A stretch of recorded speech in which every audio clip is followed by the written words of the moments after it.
Hi, this is Corey Johnston, and today's lesson is going to come from the 38th chapter of the book of Ezekiel. And of the Bible's 2,000 predictive prophecies, 1,500 have already come to pass. There remain 500 that have yet to be fulfilled. What we read of in the 38th chapter and the 39th chapter are a yet to be fulfilled event. A link to the end times, and there is a great deal of confusion with this passage, mainly because prophecy is often written in ambiguous language, so we won't know the full details until the actual passing of the prophecy. But what we read of in the previous chapter, the 37th, is the restoration of Israel as an independent sovereign nation, and what we read of in this chapter, and the one which comes after it, is this pan-national conglomerate aligned to destroy Israel. And one of the actors of whom we read is Russia, and they're allied with the Arabic nations. And we have some previews and portents of this, such as in the 6-Day War, when the Soviet Union, as they were then known, tried to intervene, but we beat them over there with our Sixth Fleet. So the 6-Day War would have lasted a lot longer in 1967 if Russia had beat us there, because the military confrontation between mutual holders of nuclear weapons is somewhat obsolete, shall we say. But so the the battle for supremacy among superpowers has largely revolved around our management of proxy conflicts. And also in 1973, the Egyptians and the Syrians and all the nations which were aligned against Israel in the Yom Kippur War were supplied with Russian hardware and Russian military equipment.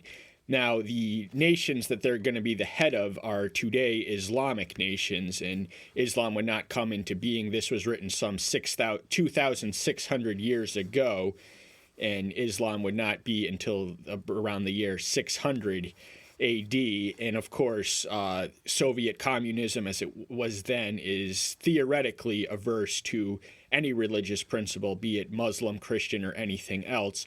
But the reality of the geopolitical chessboard demands that they ally themselves with enemies against ours, and Israel is our ally, so we do have a role to play. And now, this is not going to be, a lot of people confuse this with the end time battle of Armageddon, of which we read of in Revelation, but this is a distinct battle. It's going to happen before the tribulation. So we read that the end time dictator, the anti-Messiah, will come as a peacemaker, and he's going to squash the peace in the Middle East. So this might actually come right before then, because he's going to rise to global dominance as a peacemaker, and then after a 3.5-year mark, his true colors are going to be revealed. We're actually going to concentrate on what comes before the rise of the anti-Messiah, beginning in the opening verse. And the word of Yahweh came to me, saying, Son of man, turn your face against Gog of the land of Magog, the prince of Rosh, Mekesh, and Tubal, and prophesy against them.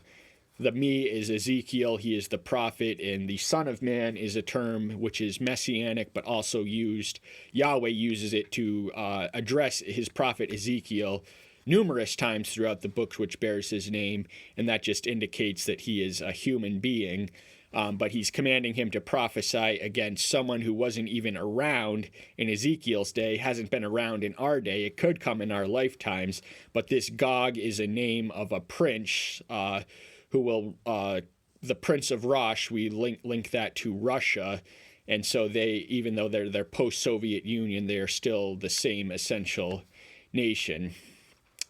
And you shall say, Thus says the Master Yahweh, See, I am against you, O Gog, the prince of Rosh, Meshech, and Tubal. The other two locations are, I believe, located in Turkey. But in any case, this ruler of Russia will be aligned against Yahweh, and so he cannot prevail or triumph against his chosen people when they have an ally in the sky who will thwart their purposes. And as we read, he's going to destroy their plots and conspiracies to capture, eliminate, and enslave his chosen, the nation of his chosen people. And I shall turn you around, and I shall put hooks in your jaws, and shall lead you out, with all your army, horses and horsemen, clad perfectly, a great assembly with armor and shields, all of them handling swords. Now, the imagery of hooks in the jaws, this reminds one of what happened to the wicked Judean king of Manasseh when he was dragged by his Assyrian captors in their street. And from that he became, because he was humiliated, he became humble and he repented, we read in the 33rd chapter of 2nd Chronicles. And also in the Deuterochronicles is a book which is called the Prayer of Manasseh. But what happened to him is going to happen to this ruler who isn't even around yet, hasn't even been around since then, but because so the ending is told before the beginning, before the story. He tells them it's not going to end well, in spite of all their plans and preparations and their confederacies and alliances, of which are detailed. We know how it ends before we even know how it begins. Persia, Cush, and Put are with them, all of them with shield and helmet. Persia would have been Iran, Cush is the modern nation of Sudan, and Put is Libya. These are all Islamic nations. Russia is currently allied with Iran, which makes the possibility or the confrontation of direct military confrontation between us and them a lot more difficult. And Cush is, I believe, Sudan, which may or may not be an Arabic people, but they are Islamic, as is Libya. And so they're all gathered together with shield and helmet. They're ready to go. They're ready to march. They're ready to conquer. But they are told before that they will not prevail. They will do it nonetheless. Gomer and his bands, the house of Tagmara, from the far north, and all its bands, many people with you. So the enemy from the far north is Russia. They are currently allied with Syria, which has posed a lot of complications with our military. The human rights abuses of Assad, the current ruler, has really tangled us in a complicated web. And of course, we were recently military allies in our war against ISIS with Russia. So the geopolitical chessboard is never so simple as to be us against them, at least on the whole scale of the world. Be ready, prepare yourselves, you and all your assemblies that are assemblies unto you. You shall be a guard for them. So who he's speaking to is perhaps Israel. He's telling them to prepare themselves because there is a military invasion headed their way once they are the establishment of them as an independent sovereign nation, of which is alluded to in the 37th chapter, took place in 1948. They've been struggling ever since, and they have the best trained military in the world, such as the necessity of the unique situation of being surrounded by hostile nations, each of whom to various degrees want it annihilated and extinct and refuse to recognize it diplomatically. So even though Israel keeps emerging victorious and triumphant over them in war, they are never decisively defeated enough to not come back for more. But of course, Yahweh is with them, and no army, no armies, no combination of national armies can prevail against a people or a nation who has Yahweh as an ally. After many days you shall be called up. In the latter years you shall come to the land of those brought back from the sword and gathered from many people on the mountains of Israel, which had been a continual waste. But they were brought out of the Gentiles, and all of them shall dwell safely. So the mountains of Israel, there's the Mount Golan and the heights, and these we read are going to be continual waste. They are an area of confrontation and controversial claims as to the territorial holdings of them. Israel has a claim, as does many of their neighbors, but that is a source of conflict and confrontation and controversy. But they will be brought out by the Gentiles, and all of them shall dwell safely. So all the Gentiles, pretty much every one of them, is going to be aligned against Israel at this historical moment in time. And you shall go up, coming like a storm, covering the land like a cloud. you and all your bands and many peoples with you. So here he's talking to the prince of Gog. He's going to assemble a magnificent army with, tanks and everything else, planes, etc., you name it. They're going to cover the land like a cloud. That means there's not going to be a physical site where their feet does not cover, at least for several miles, and there's going to be more than one army with them marching against Israel. Thus said the Master Yahweh, and it shall be in that day that words arise in your heart, and you shall devise an evil plan. So he knows that they're going to plan this. It's providentially arranged that he's going to plot them. He's going to use their plot to triumph and thwart their plans and establish his esteem and definitively prove that the nation of Israel, is not going to go extinct. They have his protection, so their evil plan, no matter how meticulously, no matter how careful and strategic it is destined to fail. And you shall say, let me go up against a land of unwalled villages. Let me go at those at rest who dwell safely, all of them dwelling without walls, and having neither bar nor gates. So because these villages are unwalled, they will be protected, they will be dwelling in peace, but because they don't have walls, they won't have anything to make them permanently peaceful, so they are vulnerable to the encroachments and advances of foreign trespassers, armies of foreign trespassers, to take plunder and to take booty, to stretch out your hand against the waste places that are again inhabited, and against a people gathered from the Gentiles, acquiring livestock and goods, who dwell in the middle of the land. So the whole purpose of this military incursion is to loot Israel dry of their resources, their riches, their treasures. They're going to try and make it the whole land a waste place, but of course it's going to be re-inhabited, resettled, and repopulated. And so the livestock and goods are something they're trying to seize. And Sheba and Dedan and the merchants of Tarshish and all their young lions shall say to you, have you come to take plunder? Have you gathered your army to take booty, to bear away silver and gold, to take many livestock and goods, to take great plunder? Sheba was an ancient kingdom located in the southwest corner of the Arabian Peninsula. It corresponds to the modern country of Yemen. Now, the Queen of Sheba was one who came traveled a great distance to hear the wisdom of Solomon. Dedan is, I believe, Arabia, Saudi Arabia, and they're aligned against Iran, at least presently, and we're their allies. And even though they aren't friendly to Israel, they are allied with us. It's not exactly a firm alliance. We don't really have anything in common save the petroleum reserves, which they control, and our money to buy them.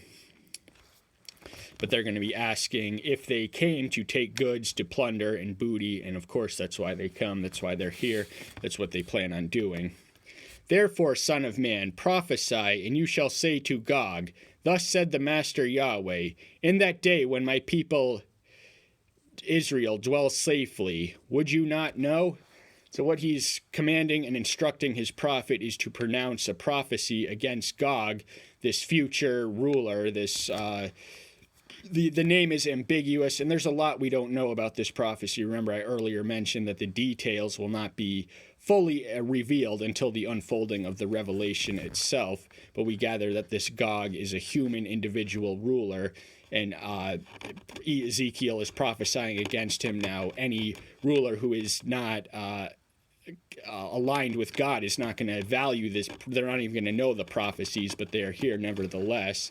And so he's asking them that he's going to attack his people while they dwell safely, while they dwell in peace. And would you not know? So that's just sort of a rhetorical question. Of course they know that they're vulnerable because they're dwelling in safety and peace and in unwalled cities.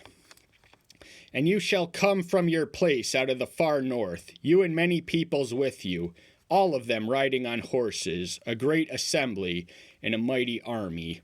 Horses are, of course, militarily obsolete. We can gather that the new cavalry is tanks, but they're coming from the far north. That would have been Russia, and they're not going to be alone. They're going to have many people with them. They're going to have a whole pan-national conglomeration of people against Israel. And we don't know if this is Israel's battle to fight alone. I'd like to think that we as the United States would be there to protect them by our military presence, or at the very least with funding and equipment. And you shall come against my people Israel like a cloud, to cover the land. In the latter days it shall be, and I shall bring you against my land, in order that the Gentiles know me, when I am sacred in you, O Gog, before their eyes. So he's telling him that he's going to move, march, and proceed with his military invasion like a cloud. So they're going to cover, there's not going to be a physical space where their feet do not tread on, where their army does not go, and it's going to occur in the latter days. This is the current dispensation. The latter days began with the cross, and we have been in there ever since. So Ezekiel is looking far ahead, at least 2,600 years ahead of himself. And I shall bring you against my land. So it's by his sovereign permission and his providential arrangement that they are attacking his land, the land of his chosen people. And but the whole purpose is that the Gentiles who are gathering and observing may know through the demonstration of his power that he is, and he protects Israel, and he's gonna curse anyone who curses his chosen people and their nation. Thus said the Master Yahweh, are you the one I spoke of in former days by my servants, the prophets of Israel, who prophesy for years in those days to bring you out against them? So this is going to be nothing new. The Gog is also mentioned in Revelation 28. Remember, this is a distinct event from the end-time battle of Armageddon, which is going to conclusively determine the geopolitical warfare on Earth. But they would have had ample warnings from prophecies of Israel, who prophesied for years in those days. And he's not going to know it because he's not going to be a man of God. He's not going to be grounded in the word. He's not even going to know that his fate was sealed before the foundation of the earth, and he was but a puppet in the one he denied's will. And it shall be on that day, on the day when Gog comes against the land of Israel, declares the Master Yahweh, that my wrath shall come up in my face. So his wrath is his response to their presence on his chosen people's territory. They invite and excite the wrath because they are gathered for a nefarious purpose. They are sinful and sinister in their designs. They're trying to steal their resources to strip them naked, but that provokes his wrath, and when his wrath is against you, you have no chance of surviving. It's seriously that simple. And he takes it personally because he says my face, so he enters into the pains and struggles of his people. For in my jealousy and in the fire of my wrath I have spoken. On that day there shall be a great shaking in the land of Israel. Jealousy is not the same thing as envy. Envy is always and only sinful, but jealousy does have virtuous potential. It's used to describe Yahweh in passages such as Nahum 1:3, and much as a husband and wife can be jealous over their mutual possession and exclusiveness, so too is Yahweh jealous over his nation and his people, as is the Son, as is his Son jealous over his church and their fate. So jealousy is not an inappropriate or beneath the divine dignity. He is a person with a heart, a mind, and a will. And he's going to send a great shaking, an earthquake, to essentially scatter them. And we also can infer that there's going to be a division amongst this conglomeration of allies who really don't have a whole lot in common, save their mutual hatred for Israel. So their necessity is going to weld them together, but the divisions within them are going to tear them asunder. So that the fish of the sea, and the birds of the heavens, and the beast of the field, and all creeping creatures that creep on the earth, and all men who are on the face of the earth shall shake at my presence.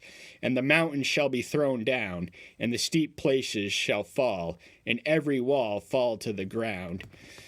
So the entire earth is going to feel the reverberation of this divine earthquake. And when Yahweh speaks to us, he usually speaks through the word. But when that doesn't reach us, he reaches us through works. He communicates. His voice is likened to thunder in Psalm 29.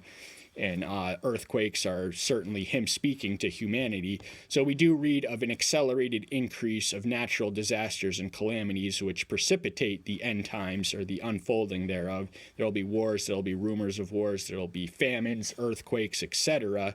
at this day. And the earthquake which occurs or is centrally located in Israel is going to spread across the entire world. Everyone alive at that moment in time is going to feel and hear the divine voice through his wrath and his earthquake. And I shall call for a sword against Gog on all my mountains, declares the Master Yahweh, the sword of each one being against his brother. So they who had raised and lifted up a sword against Israel, his people, he is going to raise up a sword against them. And it's going to happen on all his mountains. And this is the division we earlier alluded to in the pan-national conglomeration conspiring against Israel. There's going to be divisions between them which are going to fracture as they march. So the hatred is seldom a solid foundation for an alliance. You have to have something positive to wield it together. And we earlier mentioned that the Islamic people and the Russians, there's a cultural chasm between them. And even within the Islamic people, there has never been monolithic Islam, because as we read in Genesis 6:12 in reference to Ishmael and his progeny, he will be a wild man, and his hand will be against his brother in his midst. So division is their destiny. There will never be a monolithic Muslim world. And I shall judge him with pestilence and blood, and raise down flooding rains and hailstone, fire and sulfur on him, and on his bands, and in the many peoples who are with him. So if you're with him, it's not just the ruler who's going to pay the consequences for this iniquitous invasion. It's going to be all the people with him. They're going to be judged by pestilence and blood. We read elsewhere, or we can infer, that it's going to take 7 months just to stack the bodies of all those who are dead, those who had risen in arms against his chosen people and their nation. It's not going to end well for them. There's going to be floods, hailstones, all sorts of natural calamities and disaster, and it's going to be against the people who are with Gog, who is against God. And when you're against Yahweh, you have no chance of prevailing. You might get a short-term victory, but nothing conclusive or settling. And I shall exalt myself and sanctify myself, and I shall be known in the eyes of many nations, and they shall know that I am Yahweh. So in his decisive and conclusive intervention, which protects a tiny nation, approximately the size of New Jersey, against these larger nations, many of them, the fact that they prevail and triumph will be a witness that Yahweh is working on their behalf, and it's going to be a witness to all the nations. They will see and know that it is Yahweh who protects them, it is Yahweh who provides for them, it is Yahweh who guides them, and it is Yahweh who is their secret strength of power, and that is the one thing they lack. No amount of military equipment or resources can substitute for an army which is aligned with the Almighty. And we just want to close with a reference to 1 Samuel 14:16, when Jonathan, the son of King Saul, says that the size of an army or a giant is of no bearing on Yahweh's ability to defeat them. So that's all the time we have for today. Thank you so much. I'm so glad you're here. Stay tuned until next time. I'll see you then. Bye-bye.